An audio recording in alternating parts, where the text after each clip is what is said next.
सूर्यनगर राज्य में उत्साह का माहौल था। हर कोई तैयार था अपनी खोई हुई राजकुमारी का स्वागत करने के लिए। और फिर महल की विशाल दालान में एक चमकती हुई लड़की दाखिल हुई, माया, नकली राजकुमारी। महारानी की आंखों में आंसू थे। राजा ने गले लगाया, लेकिन तब किसी की नजरें थी जो हमेशा सच को देखती थी, राजकुमार आर्यन। ये राजकुमारी थोड़ी अलग सी लग रही है। और फिर यही शुरुआत थी। महल में शरारत, मजाक और जादू की कहानी शुरू होने वाली थी। महल में आते ही सभी को दिखा दिया कि उसका दिल चालाक और शैतान दोनों है।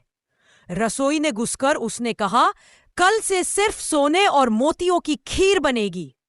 लेकिन तब आर्यन ने मुस्कुराकर कहा, वाह, सोने की खीर मुझे भी दो, वरना मैं शिकायत कर दूंगा। और फिर माया का गुस्सा आसमान छू गया। सारा महल हंसी में खो गया। और तब माया ने सोचा कि उसे और बड़ी चालें चलनी होंगी। एक रात आर्यन ने महल की पुरानी लाइब्रेरी में छुपा एक रहस्य खोज निकाला, खोई हुई राजकुमारी की निशानियां। और फिर उसने पढ़ा कि असली राजकुमारी के कंधे पर चांद का निशान होता है।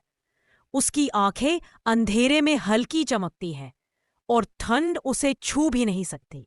और तब आर्यन ने सोचा, माया ये नहीं हो सकती, मुझे इसका राज खोलना होगा।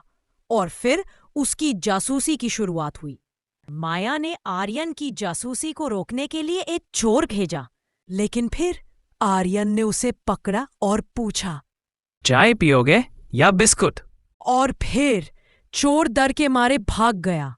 माया का प्लान फेल हो गया। और तब माया ने ठानी कि अगली चाल और बड़ी होगी। माया ने महल के तहखाने में छिपा एक गुप्त रास्ता खोजा। और फिर उसने सोचा, अगर मैं इसे खोज लूं तो पूरा राजमहल मेरा होगा। लेकिन तब आर्यन भी पीछे पीछे गया। दोनों की आंखों में टकराहट। और फिर दीवार पर माया फंस गई। और फिर आर्यन ने उसे बचाया, जिससे माया झल्ला गई। लेकिन तभी एक पुरानी तिजोरी खुली और उसमें रखा एक खत मिला, खोई हुई असली राजकुमारी के बारे में। तेज बारिश में महल के बाहर एक घायल लड़की मिली। उसका नाम था अनाया। और तभी महारानी ने उसे देखकर रो पड़ी। माया की आंखों में डर और ईर्ष्या झलकने लगी।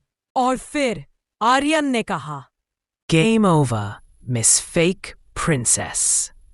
और फिर माया ने अपनी सबसे बड़ी शक्ति दिखाई।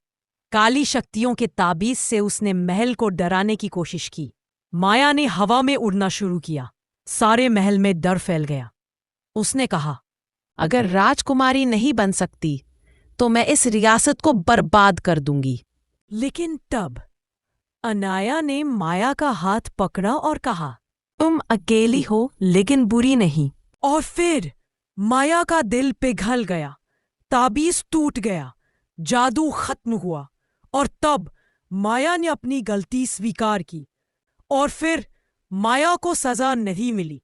उसने स्वीकार किया कि उसकी चालाकी अब सही कामों में इस्तेमाल होगी। राजा महारानी ने उसे राज्य की सलाहकार बनाया। आर्यन ने मजाक किया, अब तुम विलेन प्रिंसेस से एडवाइजर आंटी बन गई हो। और फिर माया ने हंसते हुए कहा, आंटी किसे कहा? और फिर पूरा महल हंसी और खुशी में डूब गया। असली और नकली राजकुमारी के बीच की दुश्मनी अब दोस्ती में बदल गई।